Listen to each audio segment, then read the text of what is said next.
নমস্কার। The power of অ্যাস্ট্রোলজির আজকের এই অনুষ্ঠানে আপনাদের সবাইকে স্বাগত। আজকের এই অনুষ্ঠানটির সূচনাতেই জানিয়ে রাখি যে যারা যারা আমার চেম্বারে আসতে চান প্রেডিকশনের জন্য, অনলাইন বা আমার চেম্বারে উভয় ক্ষেত্রে যারা যারা আসতে চান, তাদের জন্য আমার কয়েকটি নিয়ম আছে। প্রথম নিয়ম, আপনারা যারা যারা সেলিব্রিটি তারা কখনো আমার চেম্বারে আসবেন না বা আমাকে দিয়ে অনলাইনে প্রেডিকশন করাবেন না। আমি সেলিব্রিটিদের প্রেডিকশন করি না, আমি পলিটিশিয়ানদের প্রেডিকশন করি না, অনলাইন অফলাইন চেম্বারে বা অনলাইন কোনো কিছুতেই নয়। আপনি যদি জেমস্টোনকে রেমেডি হিসাবে বিশ্বাস করে থাকেন এবং আপনার হাতে সেই জেমস্টোন পড়া যদি থাকে, তাহলে কখনোই কিন্তু আপনি আমার চেম্বারে আসবেন না, আমাকে দিয়ে প্রেডিকশন করাবেন না, বা অনলাইনেও কিন্তু আমাকে দিয়ে প্রেডিকশন করাবেন না। আপনি যদি সিরিয়াস না হন, অর্থাৎ আমি বারবার ধরে বলেছি যে একজন অ্যাস্ট্রোলজার বা একজন সায়েন্টিফিক অ্যাস্ট্রোলজার তিনি সমাজ সংস্কারক নয়, তিনি প্রেডিক্টর।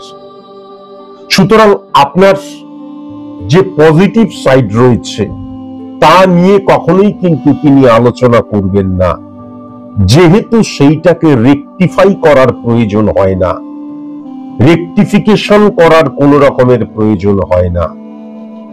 তাই সবসময় একজন অ্যাস্ট্রোলজারের কাজ হচ্ছে আপনার নেগেটিভিটিকে নিয়ে আলোচনা করা, নেগেটিভিটির উৎসকে নিয়ে আলোচনা করা, কিসের জন্য, কেন সৃষ্টি হচ্ছে এই নেগেটিভিটি, এবং আপনাকে যখন সেই নেগেটিভিটির কথাটা বলা হবে, গ্রহগত নেগেটিভ অবস্থানের কথা বলা হবে, আপনাকে এতটাই সিরিয়াস হতে হবে যে দরকার হলে ঘটি বাটি বিক্রি করে হলেও আমি সেই নেগেটিভিটিটাকে অফ করব। এতটাই সিরিয়াস যদি হন, তাহলেই কিন্তু আপনারা স্যার সুমন্তজি চৌধুরীর চেম্বারে আসবেন বা তাকে দিয়ে অনলাইনে প্রেডিকশন করাবেন।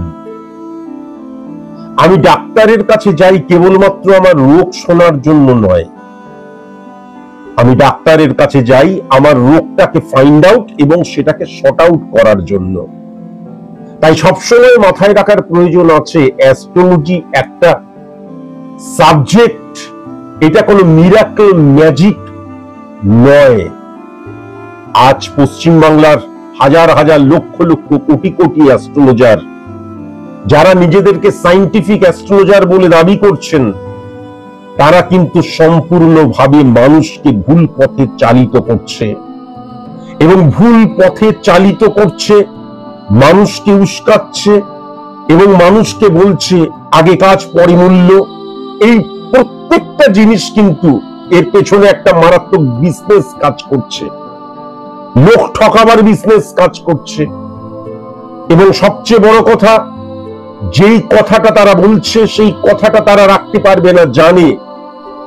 যেহেতু তারা জানে রাখতে পারবে না এই কথা, তাই জন্যই সামনে নিয়ে চলে আসছে ঈশ্বরকে, সামনে নিয়ে চলে আসছে ভগবানকে, সামনে নিয়ে চলে আসছে ধর্মকে।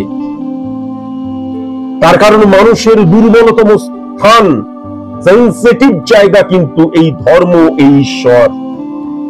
এবং তাই জন্যই সামনে নিয়ে চলে আসছে যজ্ঞকে, পুজোকে, সামনে নিয়ে চলে আসছে পীঠস্থানকে। এর সাথে অ্যাস্ট্রোলজির কোনো কিন্তু সম্পর্ক নেই। ডাক্তারি যেমন একটা সাবজেক্ট, ওকালতি যেমন একটা সাবজেক্ট, শিক্ষকতা সাবজেক্ট নির্ভর, ঠিক সেরকম ধরনেরই কিন্তু অ্যাস্ট্রোলজিও একটা সাবজেক্ট। আমার শুধু বলা কাজ সেই কারণের জন্যই কিন্তু আমি বলছি, কোনোভাবে কোনো মতে কিন্তু এই ট্যাপে পা দেবেন না। তার কারণ আপনি কিন্তু একজন অ্যাস্ট্রোলজারের কাছে যাচ্ছেন জীবন জানতে, জীবনকে রেকটিফাই করার জন্য। সুতরাং যার কাছে যাচ্ছেন তিনি যদি ঠকবাজ জোচ্চোর হয়, এই সাবজেক্টটা সম্পর্কে তিনি না জেনে শুধু মা মা মা মা করেন, তাহলে কিন্তু শুধুমাত্র এই সাবজেক্টটার স্খলন হয়ে যাবে তা নয়, তাহলে আপনার ভবিষ্যৎ জীবনটা স্খলিত হয়ে যাবে, ভুল পথে চালিত এবং পরিচালিত হবেন। নমস্কার স্যার, ঈশ্বর তত্ত্ব কি? বুঝতে পারলাম না। মানে স্যার, আপনি বলেন যে God is dedication, combination, reality and thinking এর।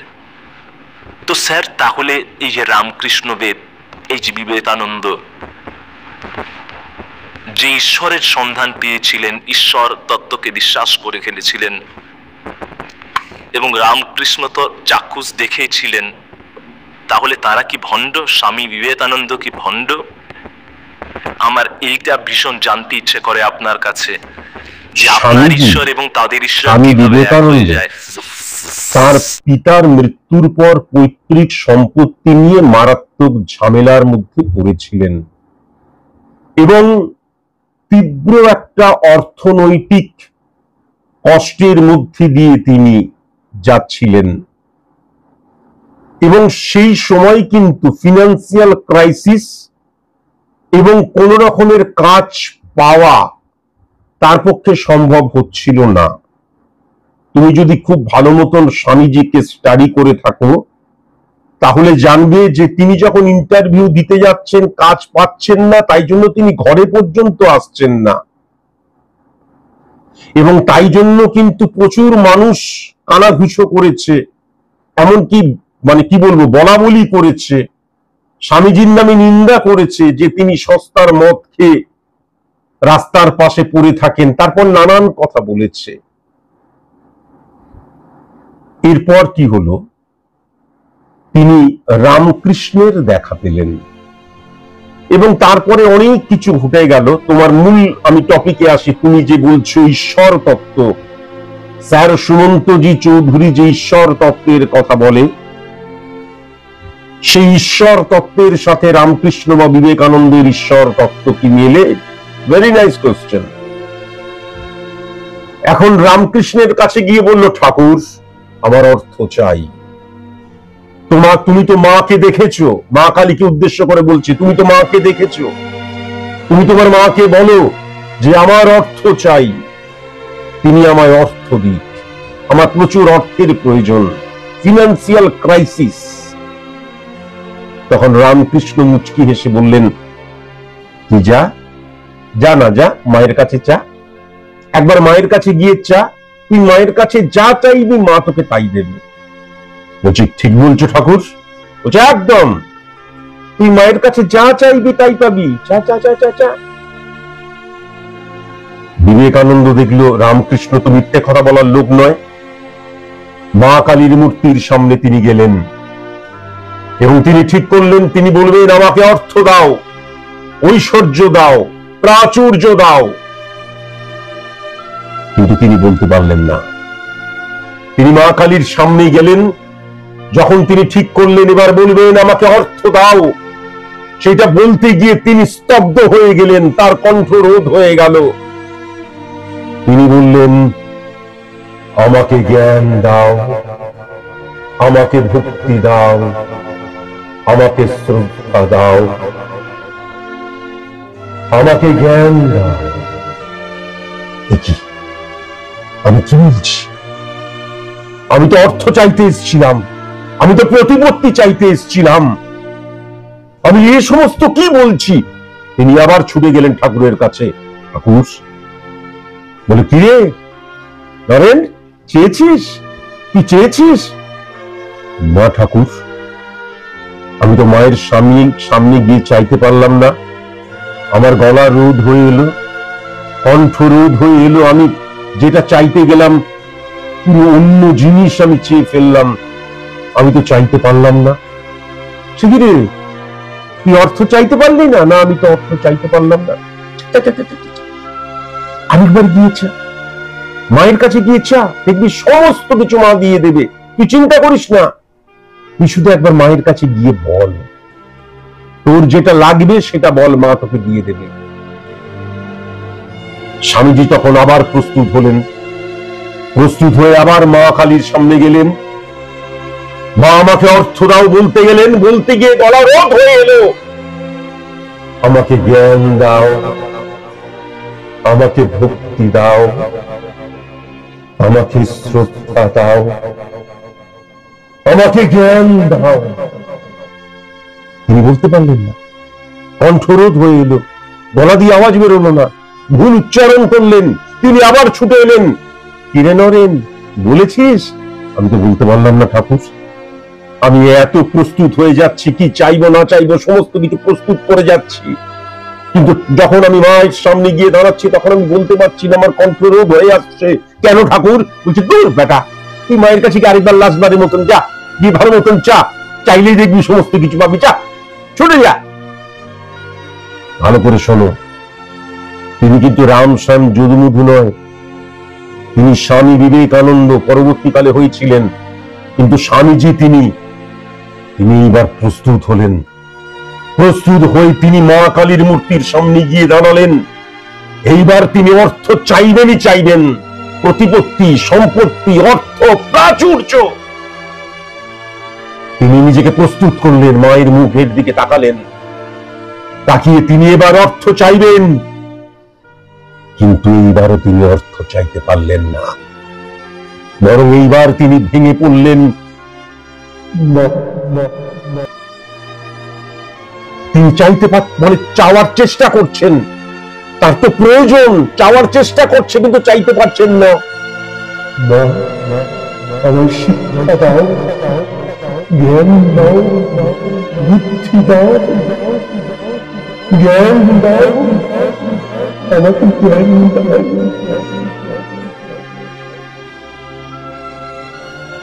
চাইতে পারলেন না।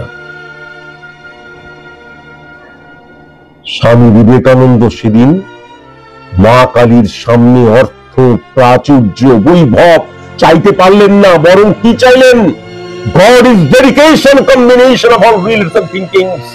যে কথাটা আমি বলছি ঠিক সেই জায়গাতেই গিয়ে মিলিত হয়ে যাচ্ছে। তোমার কি মনে হয় হয়ে যাচ্ছে না? ঠিক সেই জায়গাটা গিয়েই কিন্তু মিলিত হয়ে যাচ্ছে।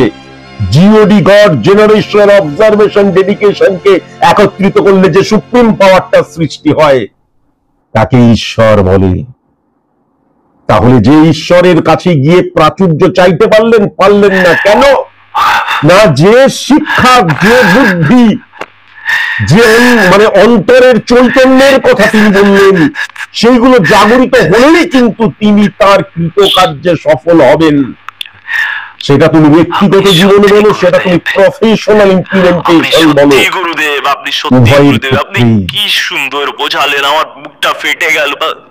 আপনি কি সুন্দর বোঝালেন, আমার বুকটা ফেটে গেল। সুতরাং আমরা, আমাকে পাস করিয়ে দাও, আমাকে চাকরি পাইয়ে দাও, আমার এইটা চাওয়ার কথা এইটা পাইয়ে দাও, আমার গার্লফ্রেন্ড যেন আমার হয়ে যায়, বা ওই মেয়েটা যেন আমার হয়ে যায়, ওই ছেলেটা যেন আমার হয়ে যায়, এই সমস্ত জাগতিক বস্তু, এই সমস্ত কাম, রিপুর তাড়িত প্রভাবিত হওয়ার যে সত্তা, যে দ্রব্য, প্রোডাক্ট, সেইগুলোর জন্য ঈশ্বর নয়। God is dedication, combination of all realities of thinking. আপনি আমার প্রণাম দেবেন, আপনি সত্যিই গুরুদেব, সত্যিই গুরুদেব।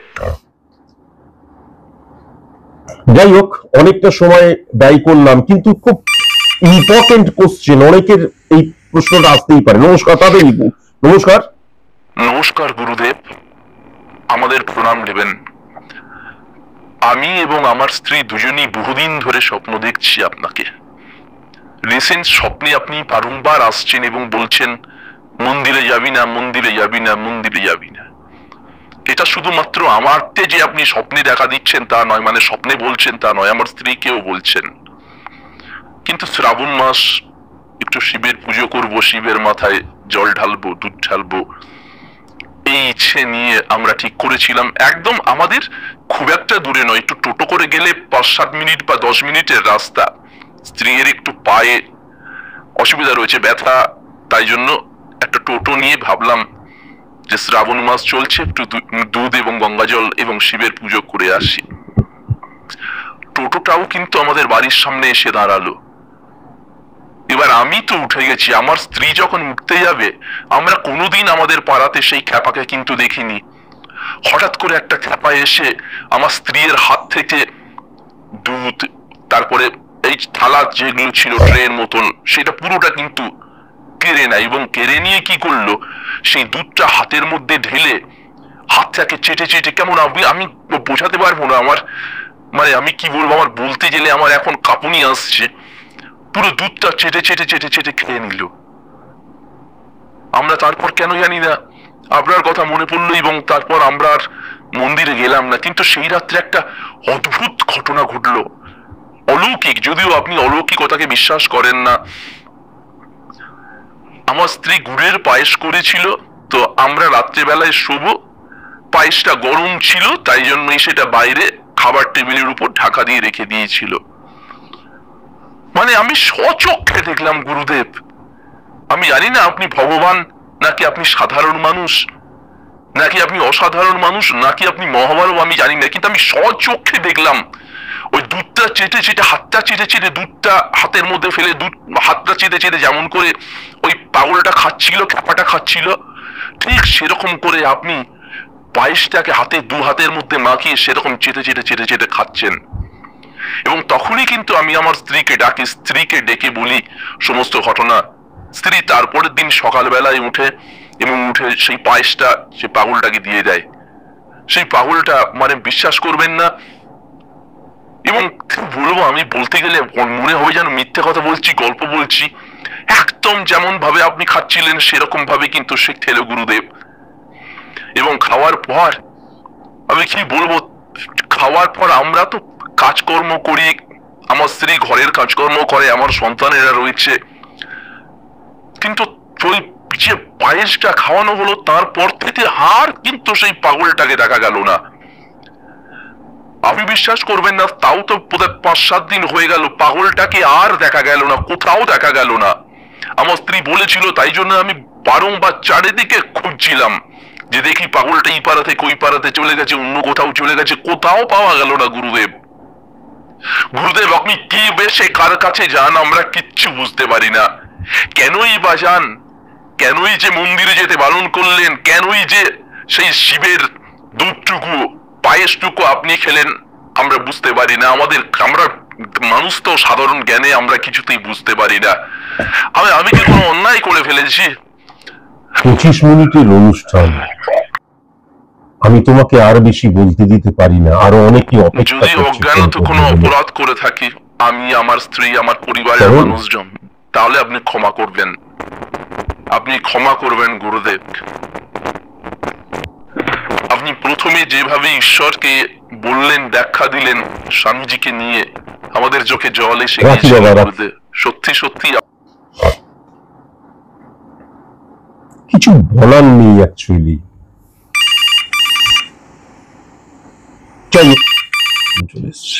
হ্যাঁ, নমস্কার। নমস্কার স্যার, ঈশ্বর তত্ত্ব প্রথমে আপনি দারুণ বোঝালেন, খুব প্রেডিকশন করাবেন তো? হ্যাঁ স্যার, তাড়াতাড়ি বলুন, অনেক সময় হয়ে গেল। 19 আগস্ট 1970 8:49 PM বর্ধমানে আমার জন্ম।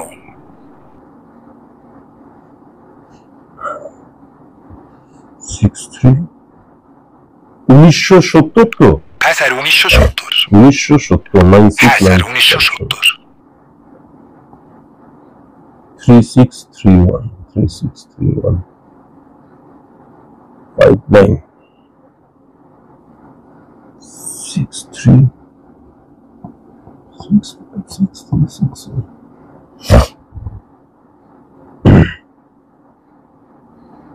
তোমাকে আমি কয়েকটি কথা বলে যাচ্ছি, হ্যাঁ, তুমি আমাকে অবশ্যই জানিও। জাস্ট কয়েকটি কথা, আমি এক্ষেত্রে কোনো ক্যালকুলেশন দেখাচ্ছি না, আমি নর্মালি তোমাকে বলছি। তুমি আমাকে বলো তো বাবা, তোমার একটি মেয়ে আছে, এটা আমি 100% শিওর, এটা আমি ডেফিনিট বলে দিতে পারি। তার কারণ সেক্ষেত্রে আমি যদি 5 নাম্বার ঘরকে দেখি 6-9 কানেকশনের মধ্যে দিয়ে 7 নাম্বার, 9 নাম্বার, 11 নাম্বার ঘরকে উচ্চস্থ করছে, এবং মঙ্গল রাহুর দ্বারা কিন্তু বৃহস্পতি এবং কেতু উচ্চস্থ হচ্ছে, রবি উচ্চস্থ হচ্ছে। তোমার একটি মাত্র মেয়ে আছে, কিন্তু তার আগে তোমার কি কোনো ছেলে আছে? হ্যাঁ স্যার, একটি ছেলে আছে তো? আমি শুধু যখন প্রশ্ন করবো সেই প্রশ্নের উত্তরটা দিও। আমি যদি খুব ভালো মতো লক্ষ্য করি যে তোমার যিনি স্ত্রী, সেই স্ত্রীর সন্তান কিন্তু সেই ছেলেটি নয়। খারাপ ভাবে নিও না, জাস্ট হ্যাঁ নাই উত্তর দিও। তোমার স্ত্রীর সন্তান কিন্তু সেই ছেলেটি নয়। সেই ছেলেটি জানে না তো যে তার বাবা বা মা, এক্ষেত্রে মা আলাদা, সে জানে না তো? মনে তো হয় না বাবা, আপনি সবকিছু বলে দিতে পারেন। না না, ক্যালকুলেশনের দ্বারা সবকিছু বোঝা যায়। তুমি আমাকে আরেকটি কথা বলো, শুধু হ্যাঁতে উত্তর দেবে বা নাইতে উত্তর দেবে। এই যে মেয়েটি, তোমার যিনি স্ত্রী এবং তুমি, মানে তার মেয়েটির, মানে তোমার যে কন্যা, তার মা এবং বাবা তুমি এবং তোমার স্ত্রী, আর তার যে দাদা, হয়তো কেউই জানে না, এরকম হয়, সেই দাদাটি কিন্তু, দাদাটির বাবা তো তুমি, মানে তোমার যে ছেলে তার বাবাটি তুমি, কিন্তু তার মাটি তো তোমার স্ত্রী নন। ঠিক বলেছেন। যাই হোক, এইবার যেহেতু রবির কনফিউশনের জায়গায় চলে গেছে, চন্দ্র এবং রবির অবস্থান, তোমার আজকের দিনে মনে হচ্ছে ছেলে বোধহয় অনেক কিছু জেনে ফেলেছে, মনে হচ্ছে কিনা? কিছুটা জেনে ফেলেছে। আবার যদি 5 নম্বর ঘরকে দেখা যায়, 12 নম্বর ঘরে রাহু কানেকশন ক্রিয়েট করছে, তাহলে ডেফিনিট ভাবে কিন্তু তোমার ছেলে বিদেশে বসবাস করে, এটাও কিন্তু আমি দেখতে পাচ্ছি। বিদেশে বসবাস করে, বিদেশে বসবাস করে, বিদেশে কাজ করে, সেটাও কিন্তু আমি দেখতে পাচ্ছি, তাই তো? ঠিক, ও বিদেশেই তুমি কাজ আমাকে করে। একটা কথা বলো, তোমার ছেলে প্রেমজ সম্পর্কে লিপ্ত? তুমি জানো তো তোমার ছেলে প্রেমজ সম্পর্কে লিপ্ত? তুমি জানো তো? সময় বেশি নেই, তাড়াতাড়ি বলো। হ্যাঁ জানি, ও খুব ভালো মেয়ে। তাহলে আজকের দিনে তুমি এটা মাথায় রেখো। আচ্ছা, আরেকটা কথা, যেটা 965 কেউ যদি হিট করে, এবং সেক্ষেত্রে কিন্তু যেটা লক্ষ্য করা যাচ্ছে, তোমার মেয়ে যে, তার কিন্তু বিবাহ হয়ে গেছে এবং সে মোটামুটি ভালো আছে, সুখে আছে। এর আগের বছরই বিয়ে হয়েছে। এর আগের বছরই বিয়ে হয়েছে। যাই হোক, ভালোই আছে। তোমার ছেলের ইমিডিয়েট বিয়ে দিয়ে দাও, ফার্স্ট। ওকে স্যার, ওকে। সেকেন্ড কথা, তুমি মনে করছো তোমার ছেলে অনেক কিছু জেনে ফেলেছে, আসলে কিন্তু কোনো কিছুই জানেনি। হয়তো কোনো অ্যাজাম্পশন কোনো কিছু করছে বা না করছে, দ্যাট ইজ ডিফারেন্ট থিংস। তার ছক তো আমি দেখছি না, বলতে পারবো না, কিন্তু তুমি যেটা মনে করছো সেটা কিন্তু কখনোই সে জানেনি। আচ্ছা আচ্ছা, কেমন? আর আরেকটা কথা আমি তোমাকে অবশ্যই বলবো, হ্যাঁ নাই কেবল উত্তর দেবে। এই ছেলেটির মা কিন্তু তোমার স্ত্রীর পরিবারের কেউ, এর বেশি কিছু আমি বলবো না। তোমার স্ত্রী কিন্তু আমি যেটা লক্ষ্য করতে পাচ্ছি, একদম বিছানায় চলে গেছে, এতটা অসুস্থ। ঠিক স্যার, একদম বিছানায় শয্যাশায়ী।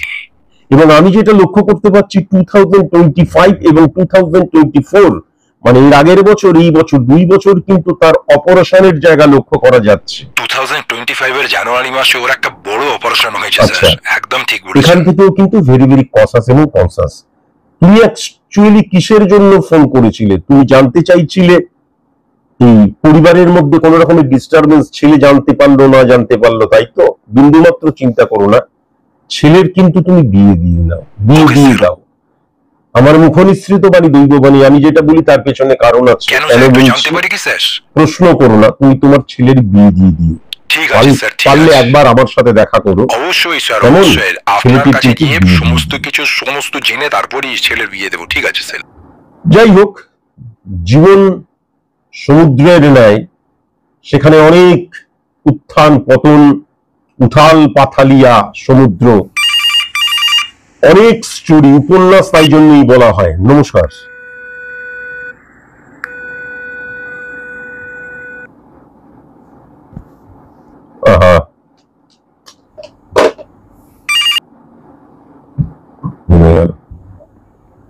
একদম নমস্কার। প্রভু প্রণাম নেবেন। প্রভু দু একটি কথা বলতে চাই, সময় দিন প্রভু। প্রভু আমার একটা ছোট্ট ভাতের হোটেল ছিল, 20 জন ম্যাক্সিমাম 25 জন খেতে পারতো। ভাতের হোটেল ছিল আমার। তুমি তো আমার কাছে এসেছিলে বোধ হয়, তো বলার সময় মনে হচ্ছে। হ্যাঁ প্রভু, আমি আপনার কাছে গেছিলাম। তাহলে এসেছিল যখন? হ্যাঁ, আপনি কিছুদিন আগেই তো এসেছিল, এর আগের মাস বা তার আগের মাস, মার্চ মাসে গেছিলাম আপনার কাছে। মার্চ মাসে এসেছিল। আপনার কাছে প্রেডিকশন, রেমিডিয়াল প্রসেস অ্যাপ্লাই, যজ্ঞের মালা সমস্ত কিছু নিয়েছি। প্রভু, আমার বিজনেস খুব খারাপ যাচ্ছিল, মানে একদম যাচ্ছে তাই, মানে বন্ধ করে দেওয়ার মতন অবস্থা হয়েছিল। কিন্তু আপনার রেমেডি পুরো কথা বলে। আপনার রেমেডি অ্যাপ্লাই করার পর আপনার যজ্ঞের মালা আর আমার শত্রুতার জায়গাটা, সেটা দক্ষিণ দিকে আপনার ফটো রাখার পর, এই সমস্ত কিছু নেওয়ার পর এখন আমি খুব ভালো আছি, মানে দ্বিগুণ কাস্টমার হয়ে গেছে। এটা অনেক ক্ষেত্রে মিরাকেল ম্যাজিক। আপনি তো ম্যাজিক বা মিরাকেল বা অলৌকিকতাকে বিশ্বাস করেন না। আর একদম সময় নেই। বাহ, তোমার এখন ভালো যাচ্ছে, তো ভালো মতন চলুক, মানে আরো জীবন উন্নতি করো, আমি খুব ভালো আছি। আপনার কৃপা থাকলে আমি কোনো জায়গায় যাবো না, ঠিক আছে? কিছু পারবো। আজকে আর একদম সময় নেই, আজকের মতন এইটুকুই। নমস্কার।